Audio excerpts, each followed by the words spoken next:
selangkah dan seranting, menimbang bahasa, menjaga kebersamaan. Sebuah kritik untuk kebersamaan oleh Dr. Abdul Hafid, SAG, MPD, MM. Assalamualaikum warahmatullahi wabarakatuh. Di tengah masyarakat yang dibangun oleh perjumpaan berbagai budaya, bahasa, dan sejarah panjang interaksi antar suku, setiap ungkapan publik memiliki makna yang melampaui kata-kata itu sendiri. Sumpah, simbol, dan pernyataan kolektif sering lahir dari niat menjaga identitas, kehormatan, serta harmoni sosial. Namun, dalam ruang bersama yang majemuk, ungkapan tersebut juga dapat memunculkan pertanyaan, tafsir, bahkan perdebatan yang sehat. Dokumenter ini sebagai kritik terhadap kalimat dalam Sumpah Setia kepada Melayu, mendahulukan Melayu selangkah dan meninggikan Melayu seranting. Dengan kacamata sosial dan kebudayaan, sumpah ini ditandatangani oleh beberapa organisasi kedaerahan yang ada di Kota Batam tanggal 14 September 2025 yang difasilitasi oleh Lembaga Adat Melayu LAM Provinsi Kepulauan Riau, Kota Batam. Kritik ini bukan untuk meniadakan warisan lokal, melainkan untuk memahami bagaimana bahasa bekerja dalam membentuk rasa kebersamaan, kesetaraan, dan keadilan. Melalui refleksi, dialog, dan jejak sejarah hubungan Melayu-Bugis, kita diajak menimbang makna kata-kata agar persaudaraan tetap terjaga. Melayu, kota yang dibangun oleh perjumpaan kata. Di kota yang lahir dari perjumpaan, kata-kata memiliki bobot yang lebih dari sekedar bunyi. Ia tidak hanya menyampaikan maksud, tetapi juga membentuk cara orang melihat satu sama lain, menata hubungan sosial, dan memahami posisi dirinya di tengah masyarakat. Batam dan banyak kota pesisir Nusantara hidup dari pertemuan orang-orang yang datang dari berbagai penjuru. Melayu, Bugis, Jawa, Minangkabau, Batak, Tionghoa, dan kelompok lainnya yang membawa tradisi, bahasa, serta nilai masing-masing. Dari pelabuhan hingga kawasan industri, dari pasar rakyat sampai ruang ibadah, keberagaman itu hadir sebagai denyut kehidupan sehari-hari. Di tengah mozaik identitas tersebut, muncul berbagai ikrar, pernyataan, dan simbol publik yang dimaksudkan untuk menjaga jati diri lokal serta merawat warisan budaya. Ungkapan-ungkapan itu sering lahir dari semangat penghormatan terhadap sejarah dan akar tempat berpijak. Namun, ketika bahasa simbolik memasuki ruang bersama, ia hampir selalu mengundang tafsir yang beragam. Tergantung pengalaman, latar belakang, dan sensitivitas sosial pendengarnya. Salah satu kalimat yang memantik perbincangan adalah, "Kami bersumpah mendahulukan Melayu selangkah dan meninggikan Melayu seranting." Sebuah ungkapan yang terdengar puitis dan penuh metafora, tetapi sekaligus memikul beban makna sosial yang tidak ringan. Di masyarakat majemuk, setiap kata yang mengisyaratkan prioritas atau posisi akan dibaca dengan cermat, diuji, dan diperdebatkan. Disitulah bahasa berhenti menjadi sekedar rangkaian bunyi dan berubah menjadi cermin dinamika kebersamaan. Dari sumpah sejarah ke bahasa kontemporer, dalam sejarah abad ke-18, hubungan Bugis dan Melayu tercatat melalui sejumlah perjanjian politik yang mengatur kerjasama kekuasaan di kawasan Johor Riau, sebuah wilayah strategis dalam jaringan perdagangan maritim Asia Tenggara. Perjanjian-perjanjian tersebut lahir dalam situasi politik yang kompleks, ketika konflik dinasti, perebutan pengaruh, dan kebutuhan akan stabilitas mendorong kedua pihak untuk membangun aliansi. Di luar catatan arsip resmi dan kronik istana, pengalaman hidup bersama itu kemudian diolah oleh masyarakat dalam bentuk ungkapan-ungkapan kultural. Di ruang budaya, hubungan tersebut digambarkan lewat metafora Melayu Bugis bagai mata dan putihnya.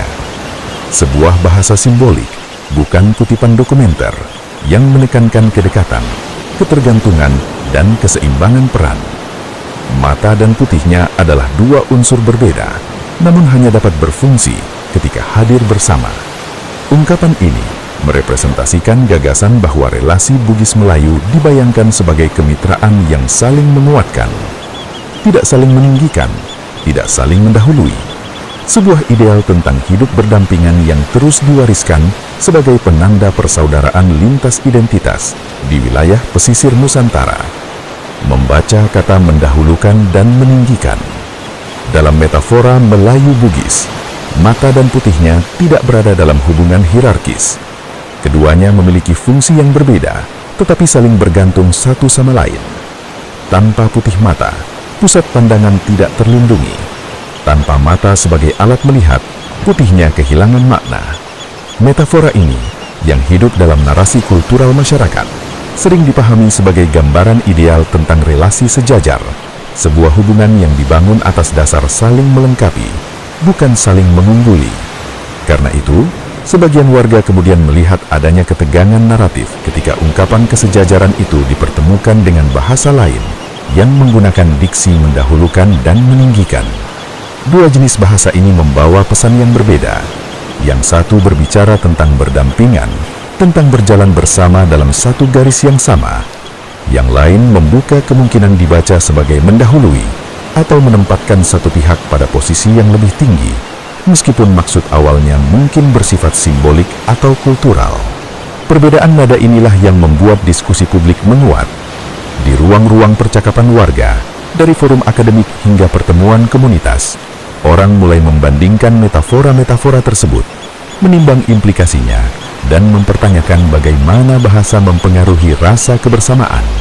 Sebagian mengusulkan agar ungkapan-ungkapan publik kembali dirumuskan dengan menekankan kesejajaran, selaras dengan semangat hidup berdampingan yang selama ini dipahami dalam relasi Melayu Bugis. Diskusi ini menunjukkan bahwa metafora bukan sekedar hiasan retoris. Ia membentuk imajinasi sosial tentang siapa berdiri di mana dan bagaimana kelompok-kelompok melihat satu sama lain. Di titik inilah perdebatan menjadi penting, bukan untuk menajamkan perbedaan, melainkan untuk mencari bahasa bersama yang dapat memelihara rasa setara di tengah keberagaman. Kegelisahan sosial di masyarakat Majemuk. Sebagian pemerhati sosial menilai bahwa bahasa seperti ini memerlukan penjelasan terbuka agar tidak menimbulkan kesalahpahaman di tengah masyarakat yang beragam. Dalam pandangan mereka, setiap pernyataan publik yang menggunakan diksi bernuansa prioritas atau hierarki sebaiknya disertai penjelasan kontekstual yang jelas, supaya maksud simboliknya tidak meluas ke wilayah yang tidak diinginkan. Pertanyaan-pertanyaan pun mengemuka. Didahulukan dalam hal apa? Ditinggikan pada level apa? Dua pertanyaan ini menjadi pintu masuk untuk menelaah apakah yang dimaksud sebatas penghormatan kultural atau memiliki implikasi yang lebih luas dalam kehidupan sosial. Sebagian orang menduga ungkapan tersebut berkaitan dengan pelestarian budaya, misalnya dukungan terhadap seni tradisi, bahasa daerah, atau penguatan adat di ruang publik. Yang lain menafsirkannya sebagai bentuk simbolik dalam acara seremonial, protokoler, atau peringatan sejarah tertentu. Namun ada pula yang mengkhawatirkan kemungkinan bahwa kata-kata itu menyentuh wilayah yang lebih sensitif, yakni hak-hak kewargaan, akses terhadap kesempatan, dan kedudukan sosial di tengah masyarakat majemuk. Tanpa batas makna yang jelas, bahasa simbolik berpotensi bergeser dari payung kebudayaan yang semestinya menaungi semua warga menjadi panggung eksklusivitas yang hanya terasa ramah bagi sebagian. Disinilah pentingnya dialog publik dan klarifikasi dari para pembuat pernyataan, agar simbol-simbol kolektif tetap berfungsi sebagai jembatan antar kelompok, bukan sebagai sekat yang menimbulkan rasa terpinggirkan. Di antara pemuliaan dan dominasi, kritik sosial ini bukanlah penolakan terhadap Melayu sebagai identitas lokal ataupun terhadap sejarah panjang dan kontribusi kebudayaannya di kawasan pesisir Nusantara. Sebaliknya, ia lahir dari kesadaran bahwa setiap budaya, baik Melayu, Bugis, maupun kelompok lain yang hidup berdampingan, layak dihormati, dipelihara, dan diwariskan sebagai bagian dari kekayaan bersama. Penghargaan terhadap satu tradisi tidak berarti mengurangi nilai tradisi yang lain. Justru dalam masyarakat majemuk, perjumpaan antar budaya itulah yang memperkaya kehidupan sosial. Namun, dalam kota kosmopolitan, tempat berbagai identitas bertemu setiap hari dalam dunia kerja, pendidikan, dan ruang publik, penghormatan terhadap budaya lokal perlu berjalan seiring dengan prinsip kesetaraan. Kesetaraan bukan dimaksudkan untuk menghapus ciri khas atau melebur semua perbedaan, melainkan memastikan bahwa setiap warga merasa diakui sebagai bagian dari komunitas yang sama, tanpa merasa berada di posisi yang lebih rendah karena latar belakangnya. Di ruang bersama, simbol-simbol kebudayaan dibaca oleh banyak pihak dengan pengalaman yang berbeda, sehingga sensitivitas bahasa menjadi sangat penting. Memuliakan budaya lokal, karena itu, tidak harus berarti menempatkan kelompok lain lebih rendah, atau memberi kesan adanya hierarki sosial. Penguatan identitas dapat dilakukan melalui pendidikan, pelestarian seni, penggunaan bahasa daerah, dan pengakuan sejarah tanpa menimbulkan rasa terpinggirkan. Bahasa publik, betapapun puitis dan syarat metafora, memiliki dampak nyata dalam membentuk persepsi sosial. Pilihan kata yang inklusif dapat mempererat persaudaraan, sedangkan diksi yang ambigu berpotensi memicu jarak. Disitulah kehati-hatian diperlukan, agar keseimbangan antara pemuliaan budaya dan kebersamaan tetap terjaga. Kontras dengan metafora mata dan putihnya. Dalam metafora Melayu Bugis, mata dan putihnya tidak berada dalam hubungan hierarkis. Keduanya memiliki fungsi yang berbeda, namun saling bergantung satu sama lain dalam menjaga kemampuan melihat. Tanpa putih mata, bagian inti dari penglihatan kehilangan perlindungan. Tanpa mata sebagai pusat pandangan, putihnya tak lagi memiliki arti. Karena itu, ungkapan ini sering dipahami sebagai gambaran ideal tentang relasi sejajar. Sebuah hubungan yang dibangun atas dasar saling melengkapi, bukan saling mengungguli. Dari sudut pandang inilah, sebagian warga kemudian membaca adanya ketegangan naratif ketika metafora kesejajaran tersebut dipertemukan dengan bahasa lain yang menggunakan diksi mendahulukan dan meninggikan. Dua pilihan kata ini membawa nuansa yang berbeda. Yang satu menekankan hidup berdampingan, berjalan beriringan dalam posisi yang setara. Yang lain membuka kemungkinan dibaca sebagai mendahului atau menempatkan satu pihak pada tingkat yang lebih tinggi, meskipun mungkin dimaksudkan secara simbolik atau kultural. Perbedaan nada inilah yang memicu perbincangan di ruang publik. Di berbagai forum, mulai dari diskusi akademik, pertemuan komunitas, hingga percakapan sehari-hari, warga menimbang bagaimana bahasa mempengaruhi cara mereka memahami hubungan antar kelompok. Sebagian mengusulkan agar ungkapan publik kembali dirumuskan dengan menonjolkan kesejajaran, selaras dengan semangat metafora mata dan putihnya yang telah lama hidup dalam narasi budaya. Di titik inilah diskusi publik menguat, bukan sebagai upaya mempertajam perbedaan, melainkan sebagai proses kolektif untuk mencari bahasa bersama yang mampu menjaga rasa setara di tengah keberagaman. Perdebatan ini menunjukkan bahwa metafora bukan sekedar hiasan retoris, melainkan perangkat sosial yang membentuk imajinasi tentang bagaimana kelompok-kelompok hidup berdampingan dalam satu ruang. Suara-suara yang menyerukan klarifikasi. Sejumlah akademisi mengusulkan agar sumpah publik semacam ini disertai dengan penjelasan tertulis dan terbuka, sehingga maksud yang ingin disampaikan dapat dipahami secara utuh oleh seluruh lapisan masyarakat. Dalam pandangan mereka, klarifikasi resmi bukanlah bentuk pelemahan terhadap simbol budaya, melainkan justru cara untuk memperkuatnya agar tidak menimbulkan penafsiran yang keliru. Di ruang publik yang dihuni oleh beragam identitas, setiap ungkapan kolektif membutuhkan konteks yang jelas supaya tidak menimbulkan kegelisahan sosial.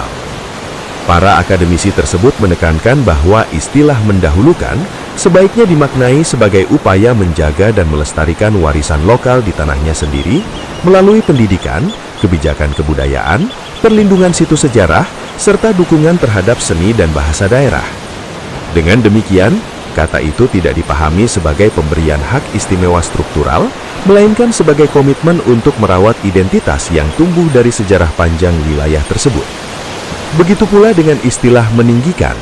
Mereka menilai bahwa kata ini lebih tepat ditafsirkan sebagai penghormatan terhadap martabat budaya, pengakuan terhadap nilai-nilai kearifan lokal, serta penempatan tradisi dalam posisi terhormat di ruang simbolik, bukan sebagai upaya menaikkan satu kelompok di atas kelompok lain dalam kehidupan sosial, politik, atau hukum.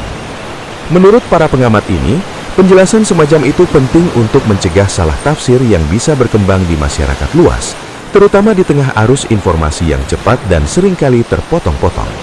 Klarifikasi terbuka juga dianggap sebagai bagian dari etika komunikasi publik yang menunjukkan kesediaan untuk berdialog dan mendengar berbagai kekhawatiran. Dengan cara itu, sumpah atau pernyataan kolektif dapat tetap berfungsi sebagai penyatu, bukan sumber perdebatan yang berkepanjangan. Bahasa sebagai penjaga atau pemisah.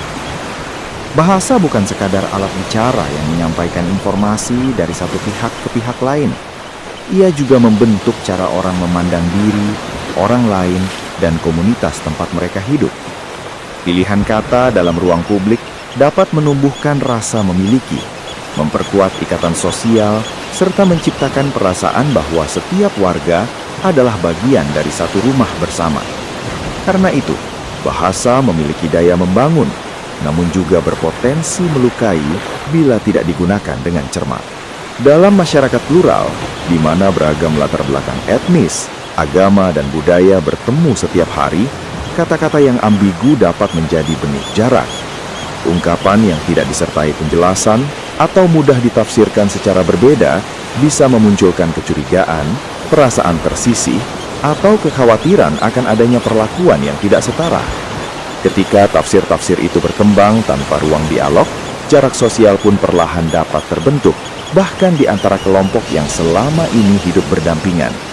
Sebaliknya, bahasa yang inklusif, yang menekankan kebersamaan, kesetaraan, dan saling menghormati, mampu memperkuat rasa percaya antar kelompok.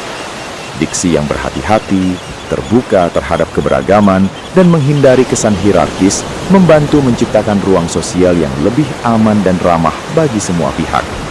Ia mengundang partisipasi, bukan sekedar kepatuhan, membangun rasa memiliki, bukan sekedar penerimaan pasif. Disinilah sumpah publik diuji, bukan hanya oleh niat para perumusnya, tetapi juga oleh cara ia dibaca, dirasakan, dan dipahami oleh masyarakat luas. Sebuah pernyataan kolektif baru dapat berfungsi sebagai perekat sosial ketika ia mampu menampung berbagai perspektif dan tidak meninggalkan kelompok manapun di pinggir. Bahasa, pada akhirnya, adalah cermin dari bagaimana sebuah masyarakat ingin hidup bersama. Penutup, ajakan untuk berdialog. Kritik sosial bukanlah penolakan terhadap suatu identitas, tradisi, atau niat baik yang melatar belakangi sebuah pernyataan publik. Ia justru merupakan upaya menjaga rumah bersama agar tetap lapang, aman, dan nyaman bagi sebuah penghuninya. Dalam masyarakat yang beragam, kritik berfungsi sebagai mekanisme refleksi kolektif, cara untuk memastikan bahwa simbol, kata, dan kebijakan tidak melenceng dari tujuan awal membangun kebersamaan. Kritik semacam ini lahir bukan dari keinginan memecah, melainkan dari kepedulian terhadap keberlanjutan hidup bersama. Di kota yang dibangun oleh perjumpaan, oleh arus migrasi, perdagangan, dan kerjasama lintas budaya, setiap kata memiliki gema yang panjang. Sebuah ungkapan dapat melampaui niat awal pembuatnya, beresonansi di ruang publik, dan memunculkan berbagai tafsir. Karena itu, bahasa sumpah atau ikrar kolektif tidak hanya diukur dari maksud simboliknya, tetapi juga dari dampaknya terhadap rasa keadilan, kesetaraan, dan rasa memiliki di kalangan warga. Mungkin pertanyaan terpenting yang perlu terus diajukan adalah, apakah bahasa sumpah ini membuka ruang bagi semua untuk berdiri sejajar? Apakah ia memberi rasa diikutsertakan bagi setiap kelompok tanpa memandang latar belakang etnis atau budaya? Ataukah ia perlu dijernihkan kembali agar tidak menyisakan jarak, kecurigaan, atau perasaan tersisih di tengah masyarakat? Di sanalah masa depan kebersamaan ditentukan, bukan oleh satu kelompok atau satu suara saja, melainkan oleh dialog yang terus hidup di antara sesama. Percakapan yang terbuka, saling mendengar, dan berangkat dari niat menjaga ruang bersama itulah yang memungkinkan keberagaman tetap menjadi sumber kekuatan, bukan sumber perpecahan. Pergi berlayar ke Pulau Bulang, singgah sebentar membeli kelapa, beragam asal kita berbilang, bersatu jua menjaga bersama. Meniti senja di tepi seberang, air tenang memantul cahaya. Adat dijunjung tanpa meninggi, sesama insan hidup setara. Salam Melayu, salam lestari budaya Nusantara. Marilah kita rawat warisan dengan hikmah. Wassalamualaikum warahmatullahi wabarakatuh.